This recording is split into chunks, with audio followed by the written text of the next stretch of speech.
We've all got more 12 by 12 paper than we need. So let's take one sheet of 12 by 12 paper and turn it into 4 A2 size cards without making scraps. Hi, I'm Jess from jesscrafts.com and I'm here to help you make the most of your crafty supplies and time. So let's get making. When I first had this idea for making these cards with the 12 by 12 papers, I hesitated because in order to make this idea work, I need to have a paper that is non-directional on both sides, and that's kind of picky. But it does make only 4 cards with one sheet of 12 by 12 paper, so it's a super fast way to use up pattern paper because you're not gonna like make, I have other templates that are really fast, but then they make like 9 cards and sometimes you're like, I actually don't need to make a ton of cards, I need to use some paper. And so that's why I still wanted to share this idea, even though it could be a little finicky. So if you have a piece of paper that you could use, it's non-directional, so it doesn't matter what the top or bottom is, and it's that way on both sides, like this paper, which is from the Photoplay Paper Santa Please Stop Here collection, then it will be perfect for this idea. So we're gonna start by cutting everything according to the template. You're gonna need one piece that is 12 by 5 1/4, and then you're gonna cut that into 4 by 5 1/4 inch bits. And this is going to go right on your card without a mat. I lost my cards already.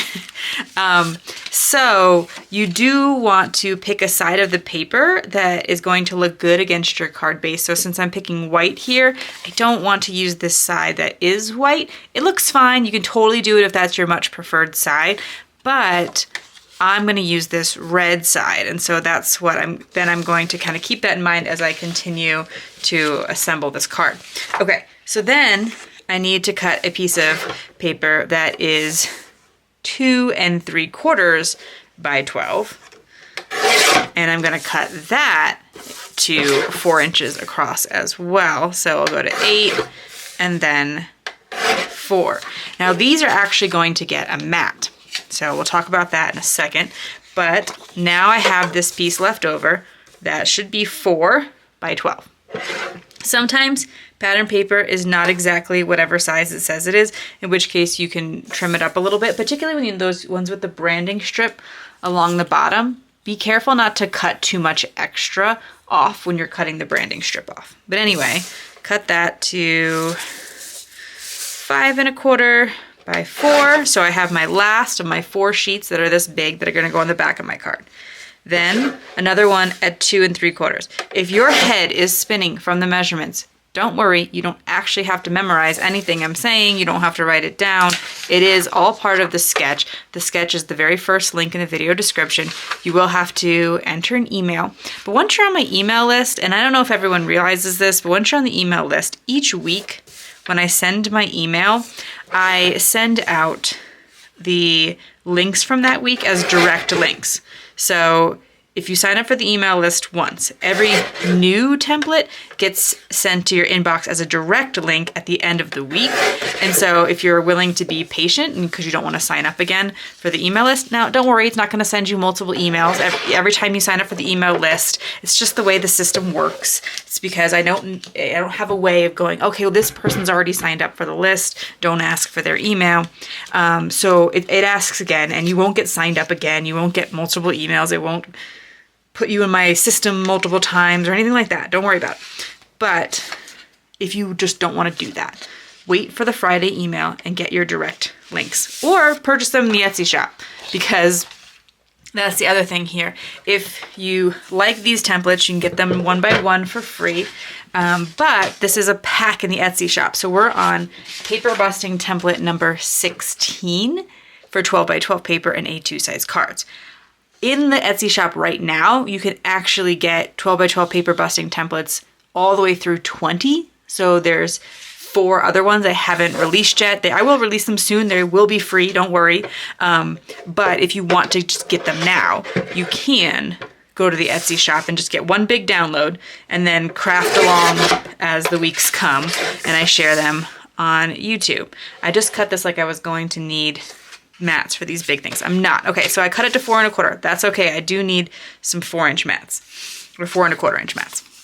I need them to be 4¼ by 3.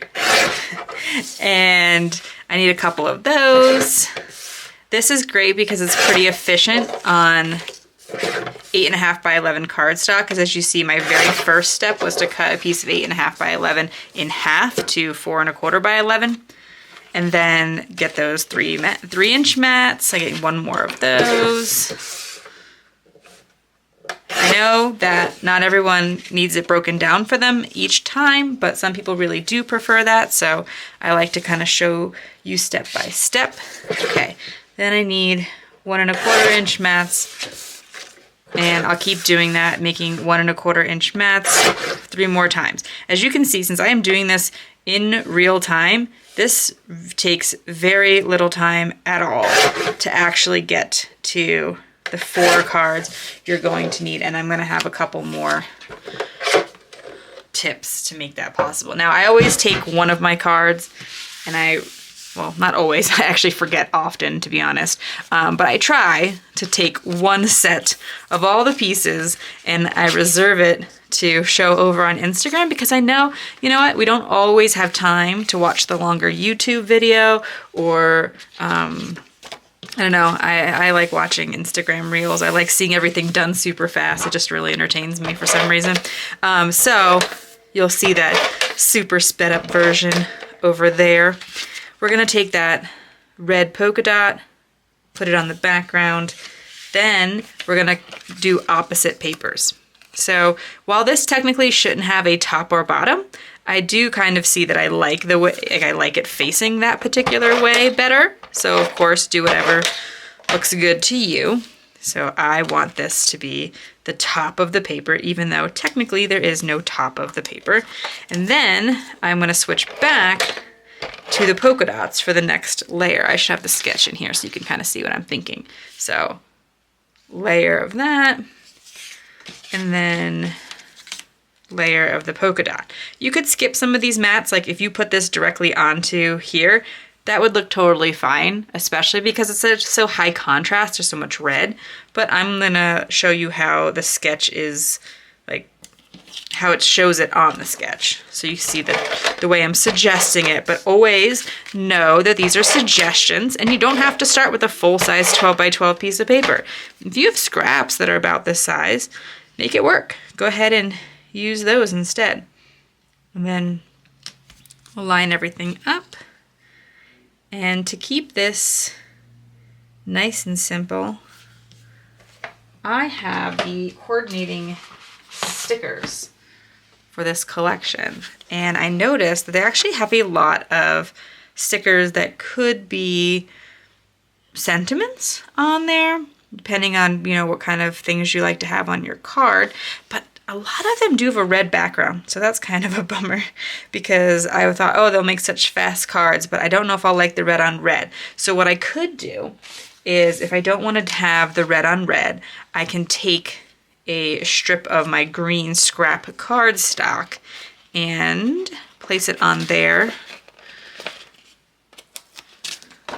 really quick.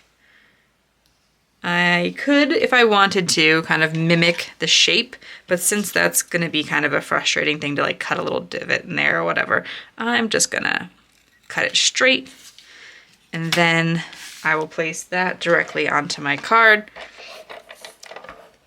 A little bit more adhesive.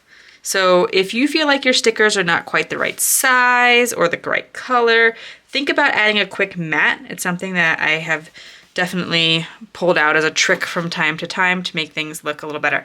Now, because there's so much pattern paper on here, I feel like it's kind of a busy card. And I know that that's not for everyone, so definitely, you know, if any time a sketch isn't for you, don't, you know, bummer, but don't worry about it. So I don't know, do I really want to add more to it, or do I want to let the pattern paper kind of just do its job and be the like main feature of the card? Because I feel like, you know, if I add something like, say, this Christmas tree, maybe it just kind of gets lost. Maybe it's too busy. Maybe I need to put it on another piece of cardstock, kind of like I did earlier with the sentiment sticker. here is this present.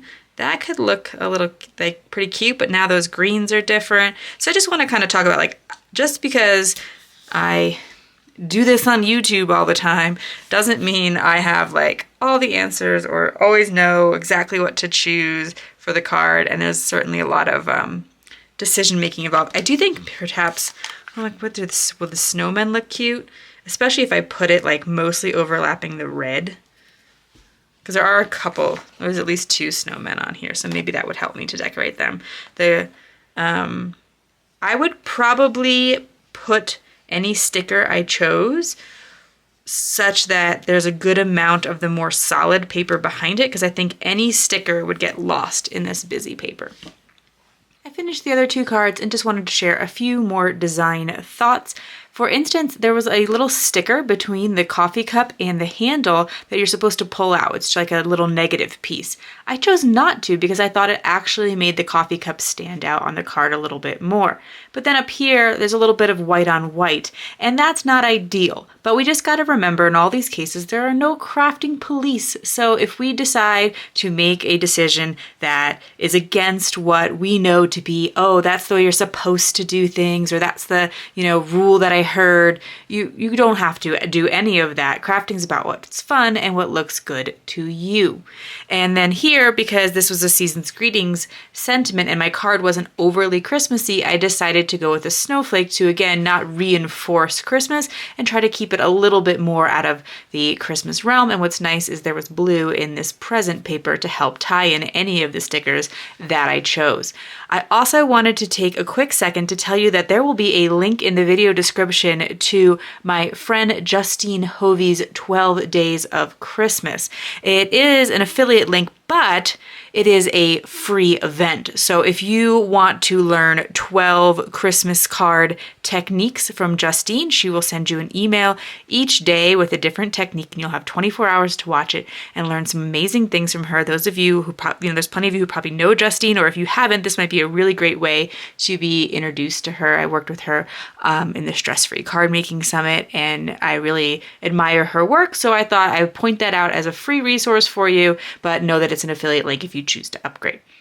If you found this video helpful, here's another video where you can find more ideas for enjoying your crafty time and supplies. Let me know you like this video with a share to your crafty community, subscribe and click the bell so you don't miss the next template or tutorial, and check the video description for product links.